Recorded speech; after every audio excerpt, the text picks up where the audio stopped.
joy, sadness, anger, disgust, fear. What happens when all five share a little girl's brain?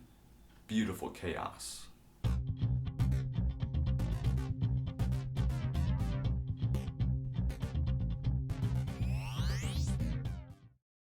Inside Out. In my opinion, it's pretty great. The story follows a small girl called Riley and her emotions. After being forced to leave her Midwest life for San Francisco, joy, fear, anger, disgust, and sadness try to figure out how to adjust to a new city, house, and school. The inspiration for this project came from co-writer and director Pete Docter, who saw his own daughter grow up. He took that emotional journey and used it as fuel to tell a story about just how hard it is to grow up. And as a guy in my early 20s who is still a kid at heart, watching this was surreal because it made me think back to who I was before puberty, a much simpler time. It made for a bittersweet experience because being a kid was fun, but I don't miss childhood personally. I mean, you've got no say or freedom, and you're trying to figure out where you fit in, which is never an easy thing to do. I mean, all you really own are your emotions, and, they're no picnic either. But oddly enough, that's what I loved about this movie, how the emotions were written and used in the story. It really speaks to how we view emotions. Everything besides joy is a negative emotion, but as we see in this movie, joy leads to stress, and every other emotion produces comedy, which leads to joy. The scariest part is this movie shows in a very clever way that we need sadness. Being happy all the time just isn't realistic.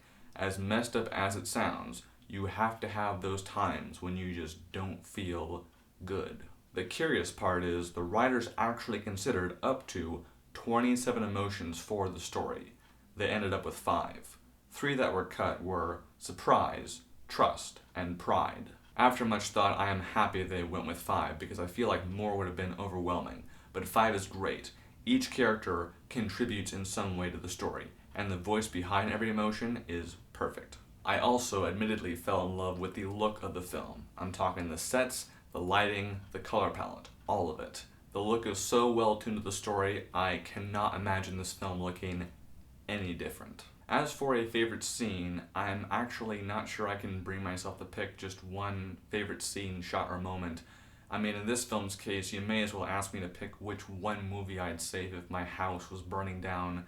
It's such a cruel question. But if I'm being honest, in the moment, oh for sure. My notes for improvement fall under story choices. Early on, we see the emotions of Riley's mom and dad, and for the movie overall, they bring more laughs and make the movie more relatable for adults. I only wish we saw them more consistently, especially since at the end, we get emotion overkill. And if you've seen this, you know what I'm referring to. A second choice concerns Riley's fears. Her biggest one is awaken to provide a nightmare for her so she will wake up.